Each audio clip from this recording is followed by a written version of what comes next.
ની જમીન હમ હમ છે, નથી સ્કેચ, હમ. નથી હુકમ, નથી કબજા હોઈપાની પહોંચ. હમ. હવે સેઢા પાડોશીએ એ બધી જમીનની અંદર કબજો કરી લીધો હોય તો એના માટે થઈ અને આપણે કોને અરજી કરવી કે એનો શું ઉપાય લેવો? જુઓ, ચોખ્ખી જોગવાઈ કરી છે ભૂમિ સીમાંકન ની અંદર. કેટેગરી જે આપતી હોય એસઓપી નંબર 8 અને 9 ની અંદર 9 નંબરમાં શું કહે છે કે ભૂમિ સીમાંકન વખતે કોઈ સાથણીની જમીન વાળાની જમીનના કાંઈ પણ પ્રશ્ન હોય તો પેલા હુકમ સ્કેચ વગેરે રજૂ કરવાના છે. હવે માનો કે રજૂ નથી અને બાજુવાળો સાથણી વાળો છે તો તમે એ જગ્યા નહીં કાઢી કરી શકો, પણ બાજુવાળો સાથણી વાળો નથી, ચોખ્ખો દબાણ કરતા છે, એટલે કે એની પાસે હાથમાં રાઠનું પાણી જ નથી. અથવા તો એવું કહું કે ચાલાક માણસ હોય એને એક જગ્યાએ દબાણ બતાવીને બે જગ્યાએ હાથ મારા ઉપર દાવો કરે ને, આવા હોશિયારી નીકળશે. ઘણા દોડાયા હોય આવા કે માય મારી હાથણી બતાવો ને તમારી હાથણી દબાણ કરું, તો તમારી જવાબદારી બને કે તમારા હાથમાંના પાણીથી કેવું પડે. જો આ જગ્યાએ કબજો પેલા જોઈ આવો કોનો છે, આનો છે, એટલે સ્થળ ઉપર તપાસ માટે જશે ને સ્થળ ઉપર જઈને કે લાય તો ભાઈ તારું હાથ વાળાનું પાણી, જો હાથ વાળાનું પાણી એનું એ નીકળું તો આ જગ્યા પૂરી દબાણ વાળી થઈ તો એને ખાલી કરવાની રહી. પણ હાથ વાળાનું પાણી ઓલું એનું નથી, બીજા નામનું છે, તો એનો મતલબ એ કે આ જમીન એની ગણાય.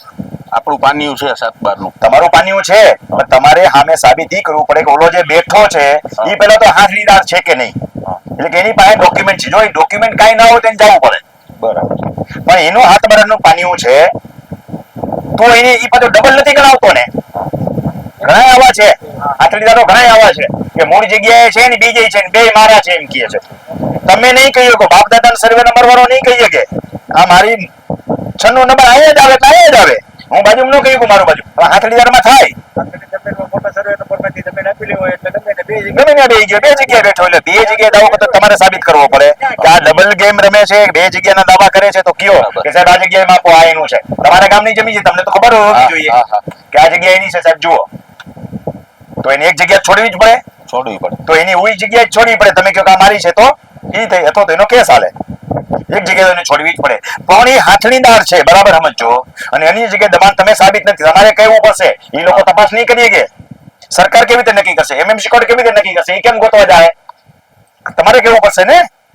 વેચાણ એ લઈ અને બાજુની સાથણીની જમીન એ વેચાણ લીધી અને આ જગ્યા ઉપર એ કબજો કરી. હા, તો એમાં એને પુરાવા લઈ આવશે ત્યારે વેચાણ લીધો ચતુર્થીમાં હશે, તો ચતુર્થીમાં ખોટો સાબિત થશે. તો જા જે જ્યાં છો ત્યાં જા, બરોબર છે.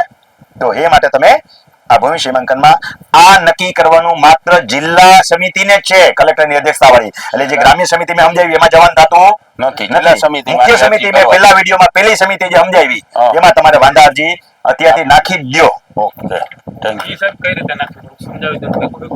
હા, બતાવી દઈએ હાલો. ના એમાં નહીં, ઉભામાં નહીં.